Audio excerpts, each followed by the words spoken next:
ಅವರು ಪುರಸವಂತದವರು ನಂಜೆ ಮೈಸೂರಲ್ಲಿ ತೀರೋದ್ಮೇಲೆ ತಕ್ಷಣ ಅವ್ರು ಬಂದು ರಾಜ್ಕುಮಾರ್ ನಮ್ಮ ಮುತ್ತರಾಜ್ ಅವರು ಮನೆಗೆ ಇನ್ನು ಮುತ್ತರಾಜ್ ಅವಾಗ ಕೇಳ್ತಾರೆ ಕೊಡ್ಬೇಕು ಅಂತ. ಇಲ್ಲಪ್ಪ ನಿಮ್ಮ ನಂಜನ್ ದಾವಣಗೆರೆಗೆ ಹೋಗಿದ್ದಾರೆ ಬರ್ತಾರೆ ಮೇಲೆ ಹೇಳ್ತೀನಿ. ಅಲ್ಲಿ ನಮ್ಮ ಅತ್ತೆ ಬರ್ತಾರೆ, ರಾಜ್ಕುಮಾರ್ ತಾಯಿ ಬಂದು ಏನಾದ್ರು ಬಿಡದೆ ಕೂತ್ಕೊಂಡ್ಬಿಡ್ತಾರೆ ಮನೆಯಲ್ಲಿ ಸಾಲಿಗ್ರಾಮದಲ್ಲಿ. ನಮ್ಮ ತಂದೆ ಬಂದ್ಮೇಲೆ ಆಯ್ತು ಬಿಡವ, ಯಾಕೆಂದ್ರೆ ಅವಾಗೆಲ್ಲ ಗೊತ್ತಲ್ಲ 10 ವರ್ಷದಲ್ಲಿ ಮದುವೆ ಮಾಡಬೇಕು ಅಂತ.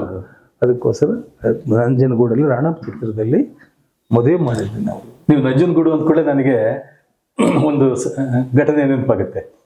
ಈ ಎಲ್ಲಾ ನಂಜನ್ನು ನುಂಗಿದ್ರು ಅಣ್ಣವರು, ನಂಜುಂಡೇಶ್ವರ ಆದ್ರು. ಆ ನಂಜುಂಡೇಶ್ವರದ ಸನ್ನಿಧಿಯಲ್ಲೇನೆ ಮದುವೆ ಪಾರ್ವತಮ್ಮನವರ ಪಾಣಿಗ್ರಹಣ ಮಾಡೋದು ಮದುವೆ ಆಯ್ತು. ಈ HLN ಸಿಂಹರವರು ನಮ್ಮ ಗುಬ್ಬಿ ಕರ್ನಾಟಕ ಸಂಸ್ಥೆಗೆ ಬೇಡರ ಕಣ್ಣಪ್ಪ ಚಿತ್ರವನ್ನ ನಾವು ತಯಾರು ಮಾಡ್ಬೇಕು ಅಂತಂದಾಗ ಹಲವಾರು ಜನಗಳ ಪಾತ್ರ ನೆನಪಿಗೆ ಬಂದ್ರು ಕೂಡ ಅಂದು ಬೇಡರ ಕಣ್ಣಪ್ಪನ ಪಾತ್ರ ಮಾಡ್ತಾ ಇದ್ದಂತಹ ಒಬ್ಬ ಸಿಂಗನಲ್ಲೂರು ಪುಟ್ಟಸ್ವಾಮಯ್ಯನವರ ಸುಪುತ್ರ ಮುತ್ತುರಾಜ್ ಅವರನ್ನು ಆಯ್ಕೆ ಮಾಡ್ಬೇಕು ಅನ್ನೋ ಇದು ಬಂದಿದ್ದು ಕೂಡ ನಂಜನಗೂಡಲ್ಲೇ. ಆಮೇಲೆ ಅವರಲ್ಲಿ ಇದ್ದಾಗ್ಲೇನೆ HLN ಸಿಂಹರವರು ಕರೆಸಿ ಎಲ್ಲ ಮಾಡಿದ್ರು, ನೀನು ಮದ್ರಾಸಿಗೆ ಬರ್ಬೇಕು, ನೀನ್ ಆಯ್ಕೆ. ನಾನು ಒಂದು ಸರಿ ಉರುಳು ಸೇವೆ ಮಾಡಿದೆ, ನನ್ ಕೆಲ ಆಗ್ಲಿಲ್ಲ. ನಮ್ಮ ಭಾವ ನಂಜನಗೂಡಿಗೆ ಬಂದ್ರೆ ಯಾವಾಗ ಉರುಳು ಸೇವೆ ಮಾಡಿದ್ರು. ಉರುಳು ಸೇವೆ ಮಾಡ್ಬೇಕು ಸತ್ಯಣ್ಣ ಅಂತಿದ್ರು ನಂಜನಗೂಡಲ್ಲಿ. ನನ್ನ ಬೆಳಿಗ್ಗೆ 5 ಗಂಟೆಗೆ ಎದ್ದು ಹೋಗಿ ಉರುಳಲ್ಲಿ ಸ್ನಾನ ಮಾಡ್ಬಿಟ್ಟು ಅದ್ಯಾಬಟ್ಟಲ್ಲಿ ಬಂದು ಉರುಳು ಸೇವೆ ಮಾಡೋರು. ಉರುಳು ಸೇವೆ ಮಾಡ್ಕೊಂಡು ಆಮೇಲೆ ಪ್ರಸಾದ ತಗೊಂಡು ಹೋಗೋದು ರೂಢಿ. ನಮ್ ಕೈಲಿ ಮಾಡಕ್ ಆಗ್ತಿರ್ಲಿಲ್ಲ. ಅವ್ರು ಈ 3 ರೌಂಡ್ ಬಂದ್ಬಿಡೋರು. ಪುಣ್ಯ ಶಕ್ತಿ ಆ ನಂಜುಂಡಪ್ಪನ ಒಂದು ಆಶೀರ್ವಾದ ಹೇಳಕ್ಕಾಗಲ್ಲ. ಇವರಲ್ಲಿರೋ ಚೈತನ್ಯ ಅದೊಂದು ಏನಾದ್ರು ಮಾಡ್ಬೇಕು ಅಂದ್ರೆ ಅದು ಏನೇ ಶತಾಗತಾಗಿ ಮಾಡ್ಬಿಡ್ತಾರೆ ಪುಣ್ಯಾತ್ಮ ಅವರು.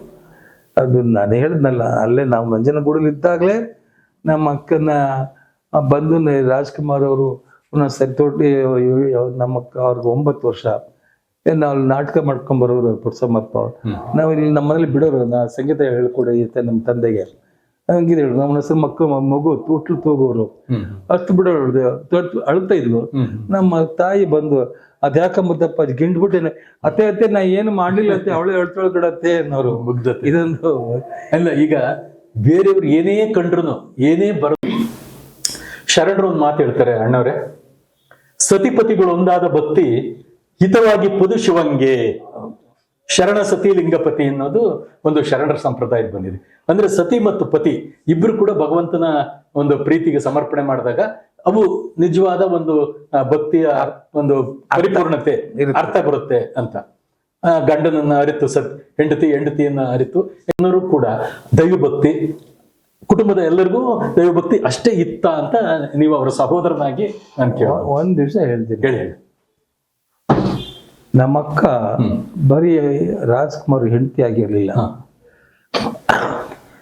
ಆ ಮನೆನ ನಡೆಸುವಂತ ಒಂದು ಮೇಟಿ ಆಗಿದ್ರು. ಅದೇ ಕಾರ್ಯೇಶು ದಾಸಿ ಕರುಣೇಶು ಮಂತ್ರಿ ಎಲ್ಲಾ ಗುಣಗಳು ಆಗಿದ್ರು. ಆದ್ರೆ ಒಂದ್ ವಿಷಯ ಹೇಳ್ತೇನೆ, ರಾಜ್ಕುಮಾರ್ ಅವ್ರಿಗೆ ನಟನೆ ಬಿಟ್ರೆ ಇನ್ನು ಒಳ್ಳೆ ಒಂದು ಊಟ ಎರಡೇ ಅಷ್ಟೇ ಕೇಳ್ತಿದ್ದು, ಬೇರೆ ಜಗತ್ತೇ ಇಲ್ಲ. ಈ ಸಂಸಾರದಲ್ಲಿ ಆಗು ಹೋಗುಗಳನ್ನೆಲ್ಲ ನೋಡ್ಕೊಂಡು ಬರ್ತಿದ್ದವಳೆ ಅವ್ರ ತಮ್ಮ ವರದಪ್ಪ. ಆ ನೆಕ್ಸ್ಟ್ ಬಿಟ್ರೆ ಪಾರ್ವತಮ್ಮ. ವ್ಯವಹಾರ ಜ್ಞಾನ ಇದ್ದಿದ್ದ ಅವ್ರಿಗೆ. ಇವ್ರು ಬರೀ ಇವರಾಯ್ತು ಕಲೆ ಅಷ್ಟೇ. ನಾಳೆ ಯಾವ ಪಾತ್ರ ಯಾವ ಸೀನು ಏನ್ ನೋಡಿಲ್ಲ, ಯಾವ್ದಾದ್ರು ಪುಸ್ತಕ ಓದೋದು ಇದ್ರ ಕಡೆ ಅದ್ ಬಿಟ್ರೆ ಬೇರೆ ಏನು ಗೊತ್ತಿಲ್ಲ. ವ್ಯಾವಹಾರಿಕವಾಗಿ ಪಾರ್ವತಮ್ಮ ಬಂದ್ರೆ ವಿನಃ ಕಲಾಕ್ಷೇತ್ರದಲ್ಲಿ ರಾಜ್ಕುಮಾರ್ ಅವ್ರು ಬೆಳ್ಕೊಂಡ್ ಬಂದ್ರು. ಅದಕ್ಕೆ ಅನುಕೂಲ ಆಯ್ತಾ ವಿನಃ ಒಂದ್ ದಿವ್ಸಲ್ಲೂ ಕೂಡ ರಾಜ್ಕುಮಾರ್ ಅವ್ರು ನನ್ನ ವ್ಯವಹಾರ ಏನಿದೆ, ನನ್ಗೆ ಇಷ್ಟು ದುಡ್ಡು ಬರುತ್ತಾ, ಆ ಪಿಕ್ಚರ್ಗೆ ಎಷ್ಟು, ಈ ಪಿಕ್ಚರ್ಗೆ ಎಷ್ಟು ಕೇಳಿದವರಲ್ಲ. ಏನಾದ್ರು ಕೇಳಿದ್ರೆ ಹಿಂಗನ್ನೋರು ಕೇಳ್ಕಳಿ. ಯಾರೇನೇ ಕೇಳಿದ್ರು ನೀವೇನ್ ಮಾಡ್ತೀರಿ, ನಾವು ಬರೀ ಓಮ. ಇದು ರಾಜ್ಕುಮಾರ್. ಅದಕ್ಕೋಸ್ಕರ ರಾಜ್ಕುಮಾರ್ ಬೆಳೆದ್ರು. ನಮ್ಮ ಅಕ್ಕ ವ್ಯಾವಹಾರಿಕ ಜ್ಞಾನದಲ್ಲಿ ಅವ್ರು ಅಷ್ಟರಲ್ಲಿ ಯಾರೊಬ್ಬರು ಬುದ್ಧರಾಗ್ಲೇಬೇಕಲ್ಲ. ಖಂಡಿತ. ಕೊನೆಗೆ ಬೆಳೆದ್ರು. ಕೊನೆಗೆ ರಾಘವೇಂದ್ರ ರಾಜ್ಕುಮಾರ್ ಬಂದ್ರು. ಶಿವಣ್ಣ ಅಷ್ಟ ಇದ್ ಮಾಡ್ಕೋತಿರ್ಲಿಲ್ಲ, ರಾಘವೇಂದ್ರ ವ್ಯವಹಾರ ಮಾಡ್ತಾ ಇದ್ದ. ಆದ್ರೂ ಕೂಡ ಅದು ರಾಜ್ಕುಮಾರೇ ಪಾರ್ವತಮ್ಮ ಅಷ್ಟೇ. ಅವ್ರ ಮಟ್ಟಕ್ಕೆ ಬರಕ್ಕೆ ಯಾರು ಕೆಲವು ಆಗಲಿಲ್ಲ, ಆಗೋದು ಇಲ್ಲ, ಈಗ ಸಾಧ್ಯನೇ ಇಲ್ಲ. ತಮ್ಮ ಒಂದು ಶಿಕ್ಷಕ ವೃತ್ತಿನ ಬಿಟ್ಟು ಅಕ್ಕನ ಮಾತಿಗೆ ಗೌರವ ಕೊಟ್ಟು ಹೆಗಲಿಗೆ ಹೆಗಲು ಕೊಟ್ಟು ಈ ಸಂಸ್ಥೆಯನ್ನ ಈಗ ಅಣ್ಣವರು ಭಾವ ಮತ್ತು ಬಾಮೈದ ಬಹಳ ಆತ್ಮೀಯತೆಯಿಂದ ಇದ್ರು. ಕೆಲವೊಂದು ವಿಚಾರಗಳನ್ನ ಎಲ್ಲರ ಹತ್ರನೂ ಹೇಳ್ಕೊಳಕ್ಕಾಗಲ್ಲ, ಆಪ್ತರಲ್ಲಿ ಮಾತ್ರ ಹೇಳಕ್ಕಾಗತ್ತೆ. ಚಿನ್ನದಂತ ಮನಸ್ಸಿನ ಚಿನ್ನೇಗೌಡರು, ಮುತ್ತಿನಂತ ಮನಸ್ಸಿನ ಮುತ್ತುರಾಜಣ್ಣ. ತಾವು ವಾಯುವಿಹಾರ ಅಥವಾ ಹಲವಾರು ವಿಷಯಗಳಲ್ಲಿ ಚರ್ಚೆ ಇಂಥವ್ನು ಮಾಡ್ಕೋಬೇಕಾರೆ ತಮ್ಮ ಆಪ್ತರು ಅಂತ ಇದ್ದಂತಹ ಚಿನ್ನೇಗೌಡರ ಹತ್ರ ಅಣ್ಣವ್ರು ಏನೇನು ಹೇಳ್ಕೊತಾ ಇದ್ರು, ಮತ್ತೆ ತಾವು ಅದನ್ನ ಹೇಗೆ, ಯಾಕೆಂದ್ರೆ ತಾವು ಕೂಡ ಅದ್ಭುತವಾದ ಜ್ಞಾನಿಗಳು, ಶಿಕ್ಷಕರಾಗಿದ್ದರು, ಹೀಗೆಲ್ಲ ಹೀಗೆ ಅಂತ ಹೇಳ್ತಿದ್ರು. ಆ ಒಂದು ಒಡನಾಟದ ಕೆಲವೊಂದು ವಿಚಾರಗಳನ್ನು ಹಂಚಿಕೊಳ್ಳಿ. ಒಂದು ವಿಷಯ ಹೇಳ್ತೀನಿ, ಹೇಳಿ. ಕೆಲವು ವಿಚಾರಗಳನ್ನ ಮನೆ ಬಿಚ್ಚಿ ಮಾತಾಡಿದೀವಿ. ಅದನ್ನ ನಾನು ಬಹಿರಂಗ ಪಡಿಸಕ್ ಆಗಲ್ಲ, ಕೆಲವು ಆಗೋದೇ ಇಲ್ಲ, ಬಹಿರಂಗ ಪಡಿಸಕ್ ಆಗೋದು ಇಲ್ಲ. ಅವ್ರು ಹೇಳೋರು ನಿಮ್ಮೊಳಗೆ ಇರ್ಬೇಕು. ಕೆಲವು ಅವ್ರು ಹೇಳ್ತಾರೆ, ಚಿನ್ನಪ್ಪ ನಾವ್ ಒಳ್ಳೇದಲ್ಲ ಕಣಯ್ಯ ಅನ್ನೋರು. ಏನ್ ಮಮ್ಮ ಹಿಂಗಂತೀರ? ಜಗತ್ತೇ ನೋಡು. ಇಲ್ಲ ಕಣಯ್ಯ, ನಿಮ್ಮಕ್ಕ ದೇವತೆ ಕಣಯ್ಯ, ಆ ದೇವತೆಯಿಂದ ನಾನು ಅನಿಸ್ತಾದೆ ಕಣಯ್ಯ, ಅಷ್ಟು ಮಾತ್ರ ಹೇಳ್ತಿದ್ ಕಡೆ ಚಿನ್ನಪ್ಪ. ಮಹಾ ದೇವತೆ ಕಡೆ ನಿಮ್ಮಕ್ಕ, ಅವಳು ಪಾರ್ವತಿ ಅಲ್ಲ ಕೊಡು, ನಿಜವಾಗ್ಲೂ ಪಾರ್ವತಿನೇ, ಸಾಕ್ಷಾತ್ ಪಾರ್ವತಿನ ಚಿನ್ನಪ್ಪ ಅಂತ ಹೇಳು. ಅಂದ್ರೆ ಆ ಮಾತನ್ನ ಅವ್ರು ಹೇಳ್ಬೇಕಂದ್ರೆ ಅವ್ರ ಮನಸ್ಸಲ್ಲಿ ಏನಿರ್ಬೋದು ಯೋಚನೆ ಮಾಡಿ, ಅಷ್ಟಿಗೆ ಸೀಮಿತ ಅದು ಹಾಗೆ ಇರ್ಬೇಕು. ಕೆಲವು ಗುಟ್ಟು ಯಾರ ಹತ್ರ ಹೇಳ್ಬಾರ್ದು ಅಂತಾರೆ, ನಮ್ಮಿಬ್ರಿಗೆ ಗೊತ್ತಿರ್ಲಿ, ನಮ್ಮಿಬ್ರಲ್ಲೇ ಮುಗಿಲಿ ಅಂತಲೂ ಹೇಳಿರ್ತಾರೆ. ಆಮೇಲೆ ಒಂದ್ ರೀತಿ ಅರ್ಧನಾರೀಶ್ವರ ಅಂತ ಹೇಳಿದ್ರು, ತಪ್ಪಾಗ್ಲ. ಪರಮಾತ್ಮ ಶಿವನನ್ನ ಅರ್ಧನಾರೀಶ್ವರದ. ಅವ್ರು ಯಾವತ್ತೂ ಕೂಡ ನಾನು ತಿಳಿದ ಮಟ್ಟಿಗೆ ಸುಳ್ಳು ಹೇಳಕ್ ಹೋಗ್ತಿರ್ಲಿಲ್ಲ, ಸುಳ್ಳು ಹೇಳಿದ ದಿನ ಕೇಳಿಲ್ಲ. ನಿಷ್ಕಲ್ಮಶವಾದ ಮನಸ್ಸು. ಒಂದ್ ವಿಷಯ ಹೇಳ್ಬಿಡ್ತೀನಿ. ಡಿಸೆಂಬರ್ 31 ಇನ್ಸಿಡೆಂಟ್, ವರ್ಷದ ಕೊನೆ ದಿನ. ಏನೋ ಸ್ವಲ್ಪ ಫ್ಯಾಮಿಲಿ ಅದಿಲ್ಲದೆ ಇದ್ರೆ ಫೋನ್ ಮಾಡಿದ್ರು ನನಗೆ, ನಮ್ಮಕ್ಕ ಫೋನ್ ಮಾಡಿದ್ರು, ಚಿನ್ನಪ್ಪ ಹ್ಯಾಪಿ ಬರ್ತ್ಡೇ ಕಣೋ, ಹ್ಯಾಪಿ ನ್ಯೂ ಇಯರ್ ಕಣೋ ಚಿನ್ನಪ್ಪ ಅಂತ. ಆಯ್ತಕ್ಕ, ಒಳ್ಳೇದಾಗಲ್ಲ ಕಣಕ್ಕ, ಅವ್ವ ಎಲ್ಲೋ ನೆಂಟಿ ಎಲ್ಲೋ ಎಲ್ಲ ಎಲ್ಲರಿಗೂ ಮಾತಾಡಿದ್ರು. ನಮ್ಮ ಭಾವ ಇದ್ರು, ಯಾರು ಅಂತ, ಚಿನ್ನಪ್ಪ ಕಣ್ರಿ, ಕೊಡಿ ಇಲ್ಲಿ ಇಸ್ಕೊಂಡು. ಚಿನ್ನಪ್ಪ ನನಗೆ ಇವತ್ತು ಮಾತು ಹೇಳ್ತೀನಿ ಕಣ, ಬೇಜಾರು ಮಾಡ್ಕೋಬೇಡ. ಏನ್ ಹೇಳಿ ಮಮ್ಮ, ಯಾಕೆ ಬೇಜಾರು ಮಾಡ, ನಿನಗೆ ಏನು ಹೇಳಲ್ಲ ತಾನೆ ನೀನು? ಏನಿಲ್ಲ ಹೇಳಿ ಮಾವ, ನೀವು ಹೇಳಿದ್ ನನ್ನ ಮನಸ್ಸಲ್ಲಿ ಇರುತ್ತೆ, ನಾನೇ ಕೇಳಿದೆ. ನಿನಗೆ ನಾವು ಮೋಸ ಮಾಡಿದೀವಿ ಕಣೋ. ಏನ್ ಮಮ್ಮ ಏನ್ ಮಮ್ಮ ಆ ಥರ ಏನಿಲ್ಲ. ಇಲ್ಲ ಚಿನ್ನಪ್ಪ, ನೀನು ಮಾತು ಹೇಳ್ಬೇಕು ನನಗೆ, ಏನು ನೀನು ಕ್ಷಮಿಸಿದ್ರಿ ಅಂತ ಹೇಳ್ಬಿಟ್ರೆ ನಂಗೆ ಸಮಾಧಾನ. ಇದು ಏನೇ ಕ್ಷಮಿಸೋಷ್ಟು ಇದು ನನಗೆ ಇಲ್ಲ ಬಿಡಮ್ಮ, ಆ ಥರ ಏನಿಲ್ಲ. ಸಂದರ್ಭ ಬಂದಂಗೆ ಆಗತ್ತೆ, ಮತ್ತೆ ಬಿಡಿ, ಅದ್ಯಾಕೆ ಮಾಮ ಅಂದೆ. ಇಲ್ಲ ನೀನು ಹೇಳಿದ್ರೆ ನಂಗೆ ಸಮಾಧಾನ ಆಗುತ್ತೆ ಚಿನ್ನಪ್ಪ. ದಿವಸ 31 ನೆಕ್ಸ್ಟ್ ಫೆಬ್ರವರಿ 12ಕ್ಕೆ ತಮ್ಮ ತೀರೋದ, ನೆಕ್ಸ್ಟ್ ಏಪ್ರಿಲ್ ಅಲ್ಲಿ ನಡೆದ ಭಾವ ತೀರೋದ. ಹಾಗೆ ಅವ್ರು ಯಾವತ್ತೂ ಕೂಡ ಮನುಷ್ಯ ಹರಿಶ್ಚಂದ್ರನ ಇಲ್ಲ, ಎಲ್ಲಾ ಗುಣಗಳು ಇತ್ತು ಬಿಡಿ ಅವರಲ್ಲಿ. ಎಲ್ಲವೂ ಗುಣಗಳನ್ನು ಯಾವ ಪಾತ್ರಗಳನ್ನ ಮಾಡಿದ್ರು ಅವ್ರ ನನ್ನ ಹತ್ರ ಹೇಳ್ಬೇಕು ಪ್ರಮೇಯ ಏನಿತ್ತು ಅವ್ರಿಗೆ? ಇರ್ಲಿಲ್ಲ. ರಾತ್ರಿನಲ್ಲಿ ಅದು ಆ ಸಂದರ್ಭದಲ್ಲಿ ಅಲ್ವಾ? ಅಂದ್ರೆ ಅದಕ್ಕೆ ಯಾಕೆ ರಾಜ್ಕುಮಾರ್ ಇವತ್ತು 10-16 ವರ್ಷ ಆದ್ರೂ ಕೂಡ ಯಾಕೆ ನೆನ್ಸ್ಕೊಳ್ತಾರೆ ಅಂದ್ರೆ ರಾಜ್ಕುಮಾರ್ ಆಗಿದ್ದಾರೆ? ಯಾಕೆ ನನ್ಗೆ ಬನ್ನಿ ತೋರಿಸ್ತೀನಿ, ಇವತ್ತು ಕೂಡ ಶನಿವಾರ ಭಾನುವಾರ ನಂತರ ಬಿಡ್ತೀನಿ, 40-50,000 ಜನ ಬರ್ತಾರೆ ಈಗ ರಾಜಕೀಯ ಪುಣ್ಯಭೂಮಿಗೆ. ಯಾಕೆ ಬರ್ತಾರೆ? ಪ್ರತಿ ದಿವಸನೂ ಬರ್ತಾ ಇದ್ದಾರೆ ಜಾತ್ರೆ. ಯಾಕೆ ಬರ್ತಾರೆ? ಅಲ್ಲಿ ಜನ ಸುಮ್ಮನೆ ವಿಸಿಟ್ ಮಾಡ್ತೀನಿ ಅಲ್ಲಿ ನಾವು ಸಾರಿ, ಅಲ್ಲಿ ವ್ಯಾಪಾರ ಮಾಡಿರ್ತಾರೆ. ಏನೇ ಇದು ನಿಮ್ ಕತೆ? ಹಣ ಬದುಕೊಂಡ್ಬಿಡ್ಬೋಣ, ಯಾಕೆ ಏನಣ್ಣ ಇದು ಪುಣ್ಯಾಪ್ತಿ ಹೆಸರಿನಲ್ಲಿ ಇವತ್ತು ನನಗೆ ಜೀವನ ಆಗತ್ತಣ್ಣ ನಮ್ಗೆ. ಅಲ್ಲಿ ಏನ್ ದೊಡ್ಡ 2 ಕಡೆ 2 ಒಳ್ಳೆ ಅಂಗಡಿಗಳ, ತಿಂಡಿ ಅಂಗಡಿ, ತರಕಾರಿ ಅಂಗಡಿ ಎಲ್ಲ ಬೆಳೆದು, ಇದು ಯಾರು ಗುಂಡಿ ಆ ಭಾಗ್ಯ? ಈಗ ನೀವು ಅವ್ರ ಹೆಸರಿಂದ ದಾನ ಮಾಡಿ, ನೇತ್ರದಾನ ಮಹಾದಾನ ಅನ್ನುವಂತ ಒಂದು ಅದ್ಭುತವಾದಂತ ಕಾರ್ಯವನ್ನ ಮಾಡಿ, ಅವರ ಅಭಿಮಾನಿಗಳು ಎಲ್ಲರೂ ಕೂಡ ಇವತ್ತು ನೇತ್ರದಾನವನ್ನು ಮಾಡುವಂತ ಒಂದು ಅದ್ಭುತವಾದ ಕಲ್ಪನೆಯನ್ನ ಕರ್ನಾಟಕಕ್ಕೆ, ಜನತೆಗೆ ನೀಡಿದ್ದಾರೆ. ಇಡೀ ನಮ್ಮ ಆರೋಗ್ಯ ಕ್ಷೇತ್ರಕ್ಕೆ ಕೊಟ್ಟಂತಹ ಕಣ್ಣಪ್ಪ, ನಿಜವಾದ ಬೇಡ್ರ ಕಣ್ಣಪ್ಪನಾಗಿ ಇವತ್ತು ಇರೋರು ಅಂತಂದ್ರೆ ರಾಜ್ಕುಮಾರ್. ನುಡಿದಂತೆ ನಡೆದಂತೆ ನುಡಿ, ನುಡಿದರೆ ಮುತ್ತಿನ ಹಾರದಂತಿರಬೇಕು, ನುಡಿದರೆ ಮಾಣಿಕ್ಯದ ದೀಪ್ತಿ ಅಂತಿರಬೇಕು. ಕನ್ನಡದ ಅಸ್ಮಿತೆ ಡಾಕ್ಟರ್ ರಾಜ್ಕುಮಾರ್. ಅಮ್ಮ ಅನ್ನುವ ಪದವನ್ನ ಈ ಭಕ್ತ ಪ್ರಹ್ಲಾದ ಅಂತ ಎಲ್ಲರೂ ಹೇಳ್ತೀವಿ. ಹೌದು, ಅವ್ರು ನಾನು ಕೇಳಿದ ಒಂದ್ ದಿವಸ, ನೀನ್ ಮೇಷ್ಟ್ರಲ್ವಾ ಬಯಲೆ ಭಕ್ತ ಪ್ರಹ್ಲಾದ ಭಕ್ತ ಪ್ರಹ್ಲಾದ. ಆಡು ಭಾಷೆಯಲ್ಲಿ ಭಕ್ತ ಪ್ರಹ್ಲಾದ ಅಂತೀವಿ ನಾವು. ಹಂಗೆಲ್ಲ ಕಣವ, ಭಕ್ತ ಪ್ರಹ್ಲಾದ ಅಂತ ಹೇಳಿ. ಪ್ರಹ್ಲಾದ, ಭಕ್ತ ಪ್ರಹ್ಲಾದ. ಏನ್ ಮಾಮ ನೀವು ಜನ ಯಾರು ಬಳಸೋದೇ ಇಲ್ಲ. ಹೌದು, ಎಲ್ಲಿ ಮಾಮ ಅಂದೆ. ಇಲ್ಲ ಕಣೆ, ಇರೋದು ಹಾಗೆ ಭಕ್ತ ಪ್ರಹ್ಲಾದ ಅಂದ್ರೆ ಗ್ರಾಮಟಿಕಲ್ ಆಗಿ ವ್ಯಾಕರಣ ಬದ್ಧ ಎಷ್ಟು ಮಟ್ಟಿಗೆ ಅವರು ಇವತ್ತು ಈ ಮಹಿಷಾಸುರ ಮರ್ದಿನಿ ನೋಡಿರ್ಬೇಕು. ಮಹಿಷಾಸುರ ಮರ್ದಿನಿ ಎಂತ ಪಾತ್ರ, ಏನೋ ಡೈಲಾಗ್, ಡೆಲಿವರಿ, ಅದೇ ಮಹಿಷಾಸುರ ಮರ್ದಿನಿ ಶೂಟಿಂಗ್ ಟೈಮ್ ನಲ್ಲಿ ಇವ್ರು ಬಂದ್ಬಿಡ್ತಾರೆ. ದುರ್ಗಿಪುರ ಯಾವ್ದದು ಹಿರಣ್ಯಕಶಿಪು ಪಾತ್ರ ಮಾಡಿದ್ರಲ್ಲ ಪಿಕ್ಚರ್, ಅಮಿತಾಬ್ ಬಚ್ಚನ್ ಬಂದ್ಬಿಡ್ತಾರೆ. ಅಮಿತಾಬ್ ಬಚ್ಚನ್ ಆ ಪಾತ್ರದಲ್ಲಿ ಅದರಲ್ಲಿ ಮದ್ರಾಸ್ನಲ್ಲಿ ನಡೀತಾ ಇರ್ತದೆ ಶೂಟಿಂಗ್. ಭಕ್ತ ಪ್ರಹ್ಲಾದ ಚಿತ್ರೀಕರಣ ನಡೀತಾ ಇರ್ತದೆ. ಅಮಿತಾಬ್ ಬಚ್ಚನ್ ಬಂದ್ಬಿಡ್ತಾರೆ. ಹಿರಣ್ಯಕಶಿಪು ಅಲ್ಲಿ ಪಾತ್ರ, ಅಲ್ಲಿ ಅಮಿತಾಬ್ ಬಚ್ಚನ್ ಬರ್ತಾರೆ. ಅಲ್ಲಿ ಸೆಟ್ಟಿಗೆ ಬಂದ ತಕ್ಷಣ ಅಮಿತಾಬ್ ಬಚ್ಚನ್ ಹೇಳ್ಬಿಡಿ ಪಾತ್ರ ಮಾಡ್ತಾರೆ. ಏನು ಅದೇ ರೌದ್ರಾವತಾರ, ನಿನ್ನ ಹರಿ ಇಲ್ಲಿರುವನ. ಆವಾಗ ಸ್ವಲ್ಪ ಹೊತ್ತಾದ್ಮೇಲೆ ಶಾರ್ಟ್ ಓಕೆ ಆಯ್ತು. ಆಮೇಲೆ ಈ ತರ ಅಮಿತಾಬ್ ಬಚ್ಚನ್ ಎಲ್ಲಿ ಗಾಬರಿ. ಆ ಹಿರಣ್ಯಕಶಿಪುನೇ ಬೇರೆ, ಅವ್ರು ಗಾಬರಿ. ರಾಜ್ಕುಮಾರ್ ಬಂದ ತಕ್ಷಣ ಆದ್ರೆ ಅಮಿತಾಬ್ ಬಚ್ಚನ್ ನಮಸ್ಕಾರ ಮಾಡಿ, ಅಯ್ಯೋ ಬಿಡಿ ಎಂತ ಮಹಾನ್ ಕಲಾ ಇಲ್ಲ, ಏನೋ ನಿಮ್ದು, what is action you are great artist, what is not ordinary artist. ಅಯ್ಯೋ ನಿಮ್ ಮುಂದೆ ನಾವ್ ಏನಿಲ್ಲಪ್ಪ, ಅಂದ್ರೆ ಕೂತ್ಕೊಂಡು ಮಾತು ತಪ್ಪಿಕೊಂಡು ಒಬ್ಬರು ಬರ್ತಾರೆ. ಅಂದ್ರೆ ಒಬ್ಬ ಕಲಾವಿದನ್ನ ಗೌರವಿಸೋದಕ್ಕೆ ಸಾಕ್ಷಿ. ಅದು ನಾನು ಕಣ್ಮುಂದೆ ನೋಡಿ ನಡೆದಿದ್ದು.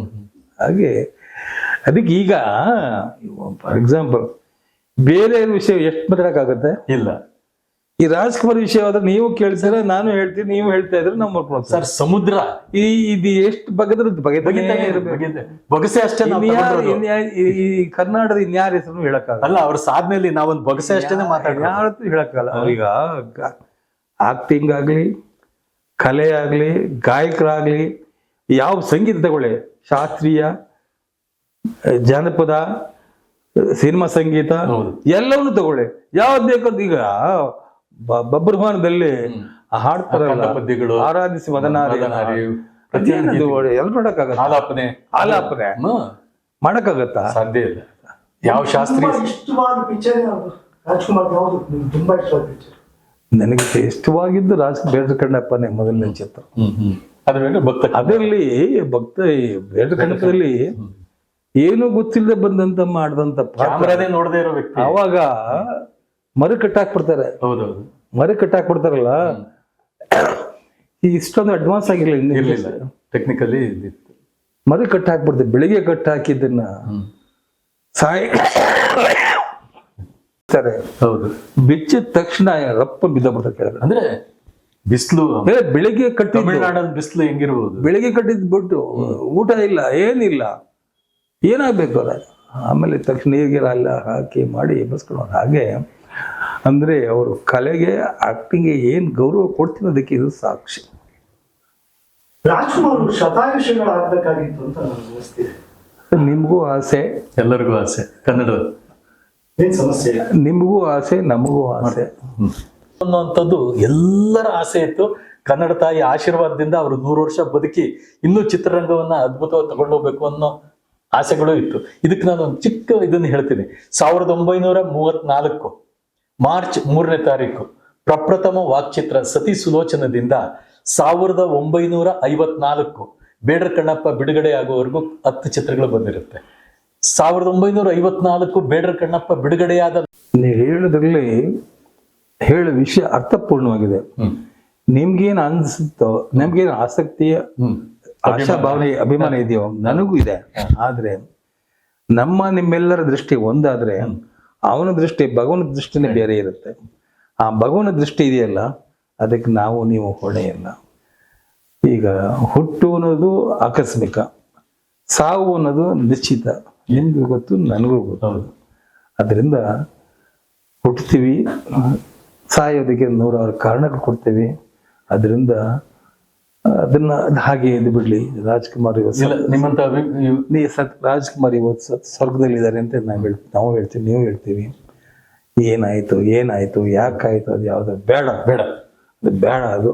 ಅವ್ರು ಹಾಗೆ ಸಂಪಿಗೆ ಮರವಾಗಿ ಇದ್ದು ಇರ್ಲಿ. ಸಂಪಿಗೆ ಮರ ಪರಿಮಳ ಹೇಗೆ ಪರಿಮಳ ಸುವಾಸನೆ ಪರಿಮಳ ಬೀರುತ್ತೋ ಆ ರಾಜಕುಮಾರನ ಹೆಸರಿನಲ್ಲಿ ಇವತ್ತು ಕೂಡ ಕಂಠೀರವ ಸ್ಟುಡಿಯೋದಲ್ಲಿ ನೋಡಿದಿರಿ. ಹೌದು. ಒಂದ್ ಕಡೆ ರಾಜ್ಕುಮಾರ್ ಪರತಮ ನಮ್ಮ ಅಕ್ಕ ಹೋಗ್ಬಿಡ್ತಾರೆ. ಅವರು ಹೋದ್ರು ನಾನು ಸಾರಾಗ ಒಂದಿಬ್ರು ಸಿದ್ದರಾಮಯ್ಯ ಚೀಫ್ ಮಿನಿಸ್ಟರ್ ಅಲ್ಲಿ ಹೋದ್ವಿ. ಅಣ್ಣ ಈಗ ಹಾಗೆ ನನ್ಗೆ ಗೊತ್ತಾಯ್ತಪ್ಪ ನಾ ಬರ್ತಾ ಇದ್ದೀನಿ, ಏನಿಲ್ಲ ಅಣ್ಣವ್ರ ಪಕ್ಕದಲ್ಲಿ ಹಾಕ್ಬಿಡಿ ಅಂದ್ಬಿಟ್ರು ಸಿದ್ದರಾಮಣ್ಣ. ಒಂದೇ ಏನು ಹೇಳಿಲ್ಲ, ಎಲ್ಲ ಅಣ್ಣ ಪಕ್ಕದಲ್ಲಿ ಹಾಕ್ಬಿಡಿ ಅಂದ್ರು. ಯಜಮಾನರು ಒಂದೇ ಕಡೆ. ನಾನು ಬಂದಿದ್ದೀನಿ, ನಾನೀಗ ಬರ್ತೀನಿ, ಈಗ ವಾಕ್ ಮಾಡ್ತಾ ಇದ್ದೀನಿ, ಬಂದ್ಬಿಡ್ತೀನಿ ಅಂತ ಹೇಳಿದ್ರು. ಹಾಗೆ ಅದಾಯ್ತು. ಅದಾದ್ಮೇಲೆ ನಮ್ಮ ಚಿಕ್ಕ ಮಗ ಪುನೀತ್. ರಾಜ್ಕುಮಾರ್ ಸಂಪಿಗೆ ಮರ, ಪುನೀತ್ ಯಾವ ಮರ? ರಾಜ್ಕುಮಾರ್ ಸಂಪಿಗೆ ಮರ ಆದ್ರೆ ಪುನೀತ್ ಯಾವ ಮರ, ಪಾರ್ವತಮ್ಮನವ್ರು ಯಾವ ಮರ ಅಂತ ಅವಾಗೆಲ್ಲ ಬೆಲೆ ಕಟ್ಟದಾರದ. ಈಗ ಬೆಲೆ ಕಟ್ಟಲಾಗದಂತ ವಸ್ತು ಅದು. ಪುನೀತನ ವಸ್ತು ಇದೆಯಲ್ಲ, ಪುನೀತನ ಹೆಸರು ಆಂಜನೇಯನ ಹೆಸರು. ಅವನ ಹೆಸರು ಲೋಹಿತ್ ಅಂತ. ಆದ್ರೆ ಲೋಹಿತ್ ಬೇಡ, ಲೋಹಿತ್ ಅಲ್ಪಾಯುಷವಾಗ್ತೀನಿ ಅಂತ ಹೇಳಿ ಹರಿಶ್ಚಂದ್ರ ಮಗ ಲೋಹಿತ್ ಬೇಡ ಅಂತ ಪುನೀತ್ ಹೆಸರಿಟ್ಟಿದ್ದೆ ನೀವು. ಅಲ್ಲಿ ಲೋಹಿತ್ ಫಾರಂ ಇತ್ತು, ಅದನ್ನ ತಕ್ಷಣ ತೆಗೆಸಾಕಿ ಪುನೀತ್ ಫಾರಂ ಅಂತ ಮಾಡಿದೆ. ಆದ್ರೆ ವಿಧಿಯ ಆಟ ಬಲ್ಲವ್ರು ಯಾರು ಇಲ್ಲ. ಹಾಗೆ ಈಗ ತಮ್ಮಂತ ಹಿರಿಯರು ಒಂದು ಮಾತು ಹೇಳ್ತಾರೆ, ರೆಪ್ಪೆ ತೆರೆದರೆ ಜನನ. ಆ ಚಿಕ್ಕ ವಯಸ್ಸಿಗೆ ಅವನು ಏನ್ ಹೆಸರು ತಗೊಂಡ ಅಂತಂದ್ರೆ, ಓ ಏನೇ ತಂದೆಗೆ ತಕ್ಕ ಮಗ ಇವನು, ಏನು ತಂದೆನ ಮೀರಿಸ್ಬಿಡ್ತಾವನಲ್ಲ ಅಂತ ಎಲ್ಲರೂ ಜನ ಕೈ ಮಾಡ್ತಿದ್ರು. ಅವ್ ಹಾಗೆ ಬೆಳೆದ. ಏನ್ ಲಕ್ಕ ಅದನ್ನು ಒಂದ್ ದಿವಸ ಟೈಮ್ ವೇಸ್ಟ್ ಮಾಡ್ತಿರ್ಲಿಲ್ಲ. ಅದ್ ಏನ್ ಮಾಡ್ದ, ಹಬ್ಬ ಅಂದ. ಮಮ್ಮ ನೀನ್ ಎದುರ್ಕ ಬೇಡ ಮಮ್ಮ, ನಾನಿದ್ದೀನಿ ಮಮ್ಮ, ನಿಂಗೆ ಏನ್ ನೋಡೇ ಇರೋದು ಸುಂದರ ಮಮ್ಮ ಅಂದ. ಎಲ್ಲಿ ಹೇಳಿದ್ರು, ನೋಡ್ತಾನೇ ಇದ್ದೀನಿ, ಅವ್ನ್ ಕಾಯ್ತಾನೆ ಇದ್ದೀನಿ ಬರ್ತೀನಿ ಅಂತ. ಎಲ್ಲಿ ಬರ್ತಾನ? ಅದಕ್ಕೆ ಅವರೇ ನಟಿಸಿದ ಕಸ್ತೂರಿ ನಿವಾಸ, ಬೊಂಬೆಯ ಮುರಿದ ಮಣ್ಣಾಗಿಸಿದ, ಎಲ್ಲರೂ ಒಂದ್ ದಿವಸ ಮಣ್ಣಿಗೆ ಹೋಗೋದೆ, ಎರಡು ಮಾತಿಲ್ಲ. ಅದನ್ನ ಅವರು ಶಿಖರವಾಗುವಂತ ವಯಸ್ಸಿನಲ್ಲೇ ನಮ್ಮ ಎಲ್ಲ ಕನ್ನಡ ಜನರ ಮನಸ್ಸನ್ನ ಸೂರೆಗೊಂಡು. ಹೀಗೆ ರಾಜ್ಕುಮಾರ್ ಮಕ್ಕಳು ಎಲ್ಲೂ ರಾಜ್ಕುಮಾರ್ ಮಕ್ಕಳೇ. ಶಿವಣ್ಣ ರಾಜ್ಕುಮಾರ್ ಮಕ್ಕಳೇ, ರಾಘವೇಂದ್ರ ರಾಜ್ಕುಮಾರ್, ಪುನೀತ್ ರಾಜ್ಕುಮಾರ್ ಎಲ್ಲ. ಆದ್ರೆ ಈ ಪುನೀತ್ ಇದನ್ನಲ್ಲ, ಅವನು ಹುಟ್ಟು ಕಲಾವಿದ, ಬಾಲ ಕಲಾವಿದ. ಅವನು ಚಿಕ್ಕ ಮಗುವಿನಿಂದಲೂ ಕೂಡ ಬೆಳೆದಂತ. ಪ್ರೇಮದ ಕಣಕೆಯಲ್ಲಿ 6 ತಿಂಗಳ ಮಗನ ವರದಪ್ಪ ಹೇಳೋರು, ರಾಜ್ಕುಮಾರ್ ಚಿಕ್ಕಪ್ಪ, ಇವನು ಏನೇ ಇವನು ಏನೋ ಮಾಡ್ತಾನೆ ಕಣೆ ಇವನು ಇಂಡಸ್ಟ್ರಿನಲ್ಲಿ ಅಂತ ಹೇಳೋರು. ಅದೇ ಆಯ್ತು ಪುನೀತ್ ನೋಡಿ ಹಾಗೆ ಮಾಡದ, ಬಂದ, ಬೆಳೆದ. ಏನ್ ಮೊದಲನೇ ಚಿತ್ರದಲ್ಲಿ ಈ ವಸಂತ ಗೀತ, ಇನ್ನೊಂದು ಚಿತ್ರದಲ್ಲಿ ಏನ್ ಮಾಡ್ದ, ಬೆಟ್ಟದ ಭೂಮಿಗೆ ಬಂದ ಭಗವಂತ, ಬೆಟ್ಟದ ಹೂ ನ್ಯಾಷನಲ್ ಅವಾರ್ಡ್, 2 ನಕ್ಷತ್ರಗಳಲ್ಲಿ ಚಿಕ್ಕ ವಯಸ್ಸಿನಲ್ಲಿ ನ್ಯಾಷನಲ್ ಅವಾರ್ಡ್ ತಗೊಂಡು 2 ನಕ್ಷತ್ರದಲ್ಲಿ ಡಬಲ್ ಆಕ್ಟಿಂಗ್ ಮಾಡಿದ. ಯಾರು ಏನ್ ಹುಡುಗಾಟನ? ಅದು ಕಲೆ ಅನ್ನೋದು ಅಂಶ, ಕಲೆ ಅನ್ನೋದು ರಕ್ತ ಹರಿತಾ ಇತ್ತು ಅಲ್ಲಿ. ಅದರಿಂದ ಬೆಳೆದ ಪುನೀತ್. ಏನೋ ಮಾಡ್ತೀನಿ ಅನ್ಕೊಂಡಿದ್ದೆ, ಭಗವಂತ ಯಾಕೋ ಅವ್ನು ಇಷ್ಟು ಬೇಗ ಕರ್ಕೋದನ್ನೇ. ಅದು ನೀವು ಅಂದ್ಕೊಂಡಿರ್ಲಿಲ್ಲ, ನಾನು ಅಂದ್ಕೊಂಡಿಲ್ಲ. ಇದ್ರ ನೀನ್ ಮಾಡ್ತಿದ್ನೇನು ಪುಣ್ಯಾತ್ಮ, ಒಳ್ಳೆಯವ್ರನ್ನ ದೇವ್ರಿಗೆ ಯಾಕೋ ದೇವ್ರಿಗೆ ಇಷ್ಟ ಆಗ್ಲಿಲ್ವ, ಏನಾಯ್ತು ದೇವ್ರಿಗೆ ಇಷ್ಟ ಆಗ್ಲಿಲ್ವ ಅಂತ ಕಾಣ್ತೀವಿ. ಯಾಕೋ ಏನೋ ಮಾಡ್ತಾನೆ ಕಣೆ ಅಂತ ಕರ್ಕೊಂಡ್ಬಿಟ್ಟ ಬೇಗ ದೇವರು. ನಾವೇನ್ ಮಾಡೋದು? ಯಾರಿಗೆ ಹೇಳ್ಕೊಡ್ತೀರ? ಹೇಳ್ಕೊಳಗಿಲ್ಲ ಅಲ್ವೇ? ಯಾರಿಗೆ ಏನನ್ನು ಕೊಡುವನೋ ಅದನ್ನ ಸ್ವೀಕರಿಸಬೇಕು ಮನುಷ್ಯರ. ಈಗ ಇದಾರೆ ಬೇಕಾದಷ್ಟು ಇದೆ. ಮೊನ್ನೆ ಕೂಡ ಮನೆಗೆ ಹೋಗಿ ಬಂದೆ. ಪುನೀತ್ ಹೆಂಡತಿ ಮಕ್ಳಿದ್ದಾರೆ ನೋಡಕ್ಕೆ. ಏನ್ ಮಾಡೋದು ಮಮ್ಮ ಪಾಪ, ನಾನು ಪುನೀತ್ ಹೆಂಡತಿ. ಪುನೀತ್ ಒಂದು ವರ್ಷ ಆಚೆ ಬರ್ಲಿಲ್ಲ. ದೊಡ್ಡ ಸಂಸ್ಥೆ ಕಟ್ಬಿಟ್ಟು ಹೋಗಿದ್ದೆ ಅವನು. ಅವಾಗ ಪುನಃ ನೆಕ್ಸ್ಟ್ ಮಮ್ಮ ಏನ್ ಮಾಡೋದು ಮಮ್ಮ, ಏನ್ ಮಾಡಕ್ಕಾಗಲ್ಲ ಮಗಳ, ನೀವು ಧೈರ್ಯ ತಗೋಬೇಕು, ನೋವನ್ನ ನುಂಗ್ಬೇಕು, ನೋವನ್ನ ನುಂಗ್ಬೇಕು, ಹಂಚಬೇಕು ಬಾ ಮಗಳೇ ಅಂತ ಹೇಳಿ ಈಗ ಬರ್ತಾರೆ, ನೋಡ್ಕೊಂಡು ಹೋಗ್ತಾ ಇದ್ರೆ. ಈಗ ಭಗವಂತ ಇಚ್ಛೆಗೆ ನಾವು ನೀವೇನ್ ಮಾಡಕ್ಕಾಗತ್ತೆ ಅಲ್ವಾ? ಏನ್ ಬರ್ದಿರ್ತೇವೆ ಅದಾಗತ್ತೆ, ಅದನ್ನ ಹಿಡ್ಕೊಂಡು ಹೋಗ್ಬೇಕು ನಾವು ಅಷ್ಟೇ. ಸಾಲಿಗ್ರಾಮದ ಚಿನ್ನೇಗೌಡರು ನನ್ನ ಮಕ್ಕಳು ಕೂಡ ಉನ್ನತವಾಗಿ ಓದಬೇಕು ಅನ್ನೋದಿತ್ತ, ಅಥವಾ ಕಲಾ ಜೀವನದಲ್ಲಿ ನಡಿಬೇಕು ಅನ್ನೋದಿತ್ತ, ಹೇಗೆ ಹೆಸರು ಮಾಡಬೇಕು ಅನ್ನೋದಿತ್ತು. ಕಲೆ ಎಲ್ಲರನ್ನೂ ಕೈ ಬೀಸಿ ಕರೆಯುತ್ತದೆ, ಕೆಲವರನ್ನು ಮಾತ್ರ ಆರಿಸಿಕೊಳ್ಳುತ್ತದೆ ಅನ್ನೋ ಹಾಗೆ ನಮ್ಮ ವಿಜಯ ರಾಘವೇಂದ್ರ ಬಾಲ ಕಲಾವಿದನಾಗ್ಲಿ ರಾಜ್ಕುಮಾರ್ ಜೊತೆ ನಟಿಸ್ಬೇಕು ಅಂತ ಎಷ್ಟೋ ಜನ ಹರಕೆ ಹೊರ್ತಿದ್ರು. ಅವನಿನ್ನು ಬಾಲ ಕಲಾವಿದನಾಗ ನ್ಯಾಯಾಧೀಶನ ಜಡ್ಜ್ ಪಾತ್ರ ಚಲಿಸುವ ಮೋಡಗಳಲ್ಲಿ ಮಾಡಿ ಅದನ್ನ ಕಂಡಾಗ ತಂದೆ ತಾಯಿಗಳ ತಮಗೆ ಎಷ್ಟು ಇದ್ಯಾವ ಸಂಭ್ರಮ ಆಗಿದೆ ಅಂತ. ಇದ್ಯಾವ್ದು ನಮ್ಮೆಚ್ಚಿ ಅಲ್ಲ ಸ್ವಾಮಿ, ಆಡಿಸಿದ ಬೆಳೆಸಿ ನೋಡು ಅಂತ ಹೇಳ್ತಾರಲ್ಲ ಹಾಗೆ. ಇದು ನಮ್ಮೆಚ್ಚೆ ಅಲ್ಲ, ಇದು ಭಗವಂತನ ಇಚ್ಛೆ. ಈಗ ಚಾಮುಂಡ ಸ್ಟುಡಿಯೋದಲ್ಲಿ ಚಲನಚಿತ್ರ ಶೂಟಿಂಗ್ ನಡೀತಾ ಇತ್ತು. ಅಲ್ಲೊಂದು ಸೀನ್ ಬರ್ತದೆ, ಸಂಗೀತ ಶ್ರೀನಿವಾಸರಾವ್ ಡೈರೆಕ್ಟ್, ನಿರ್ದೇಶಕ, 5 ಜನ ಜಡ್ಜಸ್ ಕೂತ್ಕೊಂಡು ಯಾರನ್ನ ಕೂರಿಸ್ಬೇಕು, ದೊಡ್ಡವ್ರು ಕೂರಿಸ್ಬಿಟ್ಟೋದಕ್ಕೆ ವ್ಯಾಲ್ಯೂ ಇರುತ್ತೆ, ಆಭಾಸ ಆಗುತ್ತೆ. ಚಿಕ್ಕ ಮಕ್ಳಿಗೆ ಕೂರಿಸ್ಬೇಡ, 5 ಮಕ್ಳಿಗೆ ಕೂರಿಸ್ಬೇಕು. ಯಾರ್ಯಾರು ಮಕ್ಳು ಅಲ್ಲ, ನಮ್ಮ ಅಕ್ಕ ನನ್ನ ಯಾವಾಗ ನನ್ನ ಅತ್ತೆ ಜೊತೆಲೇ ಇರೋ ನಮ್ಮ ವಿಜಯ ರಾಘವೇಂದ್ರ ಅವ್ರ ಅತ್ತೆ ಎಲ್ಲೋದು, ನಮ್ಮ ಅಕ್ಕ ಕರ್ಕೊಂಡು ಹೋಗ್ಬೇಕು, ಅವನ್ನ ಜೊತೆ ಕರ್ಕೊಂಡು ಹೋಗೋದು, ಅವ್ನ ಜಡೆ ಹಾಕೋದು, ಬಟ್ಟೆ ಹಾಕಿ ಡ್ರೆಸ್ ಮಾಡೋದಿಲ್ಲ ಅಂದ್ಕೊಂಡ್ರೆ ಬಹಳ ಪ್ರೀತಿ ನಮ್ಮ ಅಕ್ಕನಿಗೆ. ವಿಜಯ ರಾಘವೇಂದ್ರ ಕಂಡ್ರೆ ಯಾವಾಗಲೂ ಕರ್ಕೊಂಡು ಹೋಗೋರು, ಕರ್ಕೊಂಡು ಈ ತರ ಅಂತ ಹೇಳಿದ್ರು. ಆಯ್ತು ನಮ್ಮ ವಿಜಯರಾಘವೇಂದ್ರ ಮಾಡಿಸ್ಮ, ಆಯ್ತು ಮಾಡಿಸೋಣ, ಮಾಡ್ತೀನಿ ಕೂರಿಸ್ಬಿಟ್ರಲ್ಲಿ. ಅಲ್ಲಿ 5 ಜನದಲ್ಲಿ ಇವನು ಸೆಂಟ್ರ್, ಇವನು ಅದ್ ಪಕ್ಕದಲ್ಲಿ ನಮ್ಮ ಸಾರಾ ಗೋವಿಂದನ್ ಮಗಳು, ಸಾರಾ ಗೋವಿಂದನ್ ಮಗಳು ಕೂತಿದೆ. ಎಲ್ಲ ಆಯ್ತು, ಸರಿ. ಅಲ್ಲಿ ಒಂದು ಸೀನ್ ಬರುತ್ತೆ, ಆರ್ಡರ್ ಹಾಗಾದ್ರೆ ಹಿಂಗ್ ಹೇಳ್ಬೇಕು ಅಂತ. ಅವನು ಏನ್ ಇವತ್ತು ನೋಡಿದ್ರೆ ಹಾಡ್ ನೋಡಿದಾಗ ಅನ್ಸುತ್ತೆ, ಅವ್ನು ಇತ್ಕೊಂಡು ಆರ್ಡರ್ ಅಂತ. ನೋಡಿದಾಗ ನಿಜವೂ ನನಗೆ ಬಿಡಿ ನನ್ ಮಗನ ಇವನು ಅನ್ಸುತ್ತೆ ನನಗೆ. ಹಾಗೆ ಅಷ್ಟು ಚೆನ್ನಾಗಿ ಧೈರ್ಯವಾಗಿ ಕ್ಯಾಮ್ರಾ ಮುಂದೆ ಬಂದ, ಅಲ್ಲಿಂದ ಬೆಳೆದ, ಅದ್ರಲ್ಲಿ ಬಂದ ಚಿನ್ನಾರಿ ಮುತ್ತ, ಕೊಟ್ರೇಶಿ ಕನಸು, ಕಲ್ಲರಳಿ ಹೂವಾಗಿ ನೋಡಿದವರು ಮಯೂರನ ನೆನಪನ್ನ ನಾನು ಕಿವಿಯಾರ ಕೇಳಿದ್ದು, ವಿಮರ್ಶೆಗಳದ್ದು ಕಂಡಿದ್ದು. ಮಯೂರನನ್ನ ನೆನಪಿಸಿ ಸಾಕ್ಷಾತ್ ಸೋದರ ಮಾವನ್ನ ಆವಾಹನೆ ಮಾಡ್ಕೊಂಡು ನಟಿಸ್ದಂಗಿತ್ತು ಅನ್ನೋಂಥದ್ದು ಬಂತು. ಕಲ್ಲರಳಿ ಹೂವಾಗಿ, ಆಮೇಲೆ ಚಿನ್ನಾರಿ ನಮ್ಮ ಉಮಾಶಿ ಅವರು ಮಾಡಿದ್ರು ಕೊಟ್ರೇಶಿ ಕನಸು. ನಮ್ಮ ಉಮಾಶಿ ಅವ್ರು ಹೇಳೋರು, ಚಿನ್ನಗೌಡ್ರೆ ನಿಮ್ ಮಗ ಏನ್ ನುಂಗ್ತಾನಪ್ಪ ಅವನು ಏನಪ್ಪ ಅವನು ನಾಗಾಭರಣ ಚಿನ್ನಾರಿ ಮುತ್ತ, ಏನು ಚಿನ್ನಗೌಡ್ರಿ ಅವನು ಏನ್ ಆಕ್ಟ್ ಮಾಡ್ತೇನ್ರಿ, ಇದು ಏನ್ರಿ ಅವನು ಏನಾದ್ರು ಹೇಳಿದ ತಕ್ಷಣ ಗ್ರಾಫ್ಸ್ ಮಾಡ್ತೇನ್ರಿ ಅವನು, ಆ ಗುಣ ಇದೆ ಅವನಲ್ಲಿ ಅಂತ ಹೇಳ. ಹೀಗೆ ಅವ್ರ ಜೊತೆಲಿ ತಮ್ಮನ್ ಕೂಡ ಮಾಡ್ತಾ ಇದ್ದ. ಈಗ ಮುರಳಿ ಬಗ್ಗೆ ಈಗ ಇವರು ಬಂದ್ರು, ಮುರಳಿ ಅವರು ಕೂಡ ಹೆಚ್ಚು ವ್ಯಾಸಂಗದ ಕಡೆ ಗಮನ ಕೊಟ್ಟಿದ್ರು. ನಂತರ ಅವರು ಕೂಡ ಚಿತ್ರರಂಗಕ್ಕೆ ಬಂದು ಅದ್ಭುತವಾದ ಮತ್ತೆ ಒಂದು ವಿಷಯ ಹೇಳ್ತೀನಿ, ಹಾಗಲ್ಲ. ಇಂಡಸ್ಟ್ರಿ ಏನಾಗ್ತಾ ಇದೆ, ಇಂಡಸ್ಟ್ರಿ ಈಗ ನಮ್ಗೆ ಕೈ ಬೆಳೀತಾ ಇದೆ, ತುಂಬಾ ಬೆಳೀತಾ ಇದೆ, ತುಂಬಾ ಕಲಾವಿದರು ಬರ್ತಾ ಇದ್ದಾರೆ. ಎಲ್ರಿಗೂ ಅವಕಾಶ ಸಿಗ್ಬೇಕಲ್ವ. ನನ್ನ ಮಗ, ಅವನ್ ಮಗ, ಇವನ್ ಮಗನ ಭಾವನೆ ಅಲ್ಲ ಅಲ್ಲಿ. ಎಲ್ರು ಬೆಳೀತಾ ಇದಾರೆ, ಎಲ್ರು ಬೇಕಾದಷ್ಟು ಕಲಾವಿದರು ಬಂದಿದ್ದಾರೆ ಇವಾಗ. ಅವಾಗಾದ್ರೆ ರಾಜ್ಕುಮಾರ್, ಕಲ್ಯಾಣ್ ಕುಮಾರ್, ಬಿಟ್ರೆ ಯಾರು ಇರ್ತಿಲ್ಲ. ಈಗ ಹಂಗಲ್ಲ. ಇವಾಗ ಈ ಕಲಾವಿದ ಸಿಕ್ಕಾಬಿಟ್ಟು ಕಲಾವಿದ ಬೆಳೆದಿದ್ದಾರೆ, ಅದು ನಮ್ಮಲ್ಲೂ ಕೂಡ ಬೆಳೀತದೆ. ಈಗ ವಿಜಯರಾಘವನ್ ಬ್ಯುಸಿ ಆಗಿದ್ದಾನೆ, ಮುರಳಿದು ಕೂಡ ಈ ಮುರಳಿ ಸೆಲೆಕ್ಟ್ ಮಾಡ್ಕೊಳ್ತಾನೆ. ಮುರಳಿ ಥಾಟ್ಸೇ ಬೇರೆ, ವಿಜಯರಾಘವನ್ ಥಾಟ್ಸೇ ಬೇರೆ. ಅದನ್ನ ನಡ್ಕೊಂಡು ಹೋಗ್ತಾ ಅದನ್ನ ನಾವು ಅದೇ ಹೇಗೆ ಹೇಳಲಿಕ್ಕೆ ಐ ಆಮ್ ಸಾರಿ. ಯಾಕಂದ್ರೆ ಕಲೆ ಇದು, ರಂಗಭೂಮಿ, ಸಿನಿಮಾ ಇದು. ಇದರಲ್ಲಿ ಬೇಕಾಚನ ಇದೆ ಕಲಾವಿದರು. ಮೊದಲಾಗಿ ಬೆರಳೆಣಿಕೆ ಜನ ಇರ್ತಾ ಇದ್ರು, ಅವರಿಗೆ ಪಾತ್ರ. ಈಗ ಹಾಗಲ್ಲ. ಈಗ ಎಷ್ಟು ಜನ ಕಲಾವಿದರು ಇದಾರೆ, ಹೊಸ ಹೊಸರು ಬರ್ತಾ ಇದಾರೆ. ಹೆಸರೇಳಕ್ಕೂ ಆಗಲ್ಲ. ಈಗ ಇನ್ನೊಂದು ಏನಾಗುತ್ತೆ ಅಂದ್ರೆ, ನೀವು ಇದೀರಿ, ನಿಮ್ ಮಗ ಚೆನ್ನಾಗಿದೆ, ನನ್ನ ಮಗ ಯಾಕೆ ಹೀರೋ ಮಾಡಬಾರ್ದು, ಇದೊಂದು ಭಾವನೆ ಬೆಳೆದ್ ಬಿಡ್ತು. ಈಗ ಎಲ್ಲರೂ ಈಗ ಗೊತ್ತಾಯ್ತು